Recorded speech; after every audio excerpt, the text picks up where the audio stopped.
Ang kita ng mga YouTube vlogger sa Pilipinas ay hindi laging pampublikong impormasyon at kadalasan ay batay sa mga pagtatantya mula sa kanilang bilang ng tagasunod. Antas ng pakikipag-ugnayan at iba pang pinagmumulan ng kita tulad ng sponsorship at negosyo. Batay sa mga available na datos noong 2026, narito ang ilan sa mga vlogger na may mataas na kita o net worth. 1. Raffy Tulfo, may net worth na tinatayang $55 milyon noong 2026. Siya ay kilala sa kanyang channel na Raffy Tulfo in Action, na tumatalakay sa mga isyu ng katarungan at panlipunan, at itinuturing na isa sa pinakamataas na bayad na vlogger sa bansa. 2. Ivana Alawi, may net worth na $49.8 milyon noong 2026. Siya ay isang aktres, modelo, at YouTuber na may malaking tagasunod, at may sariling skincare brand na Ivana Skin. Siya ay pinarangalan ng Google bilang top YouTube content creator sa Pilipinas sa loob ng 2 magkakasunod na taon. 3. Kong Ni, isa sa mga pinakasikat na vlogger sa bansa na may 12.4 milyong tagasunod noong 2026. Ang kanyang nilalaman ay karaniwang tungkol sa pang-araw-araw na buhay, musika, at sayaw, at may malaking impluensya sa mga kabataan. 4.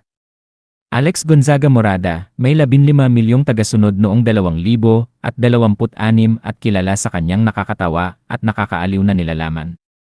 Siya ay mayroon ding iba pang negosyo at proyekto sa labas ng YouTube. 5. Zinab Harake, may channel na may 1.2 bilyong panonood at kilala sa kanyang mga vlog tungkol sa pamilya at pagiging magulang. Siya ay mayroon ding malaking tagasunod sa ibang social media platform. 6. Doth Willie Ong, ang pinakasikat na channel sa larangan ng kalusugan sa Pilipinas na may 10 milyong tagasunod.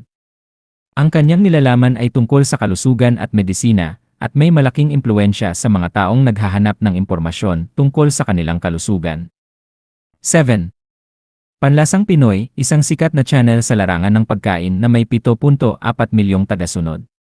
Ang kanyang nilalaman ay tungkol sa mga recipe ng pagkain at pagluluto, at mayroon ding sariling libro at produkto. 8. Tony Fowler, may 10.6 milyong tagasunod noong 2026 at kilala sa kanyang mga vlog tungkol sa pamilya at pang-araw-araw na buhay. Siya ay mayroon ding malaking tagasunod sa ibang social media platform. 9. Jeo Ong, may 8 milyong tagasunod noong 2026 at kilala sa kanyang mga vlog tungkol sa paglalakbay at pamumuhay. Siya ay mayroon ding malaking tagasunod sa ibang social media platform. 10.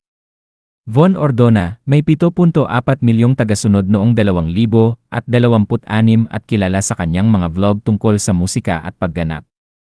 Siya ay mayroon ding malaking tagasunod sa ibang social media platform.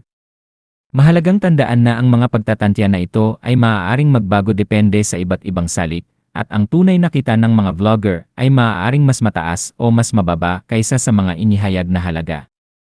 Kung nais mong malaman ang mas tiyak na impormasyon, salamat din sa pagbabahagi.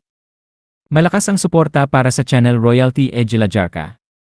Para sa mga nanonood dyan, huwag kalimutang mag-like, mag-subscribe, at i-bell icon para hindi ma-miss ang mga susunod na videos. At syempre, i-comment na rin kung ano ang gusto ninyong makita sa susunod na content, baka sakaling mapili pa ang inyong mungkahi.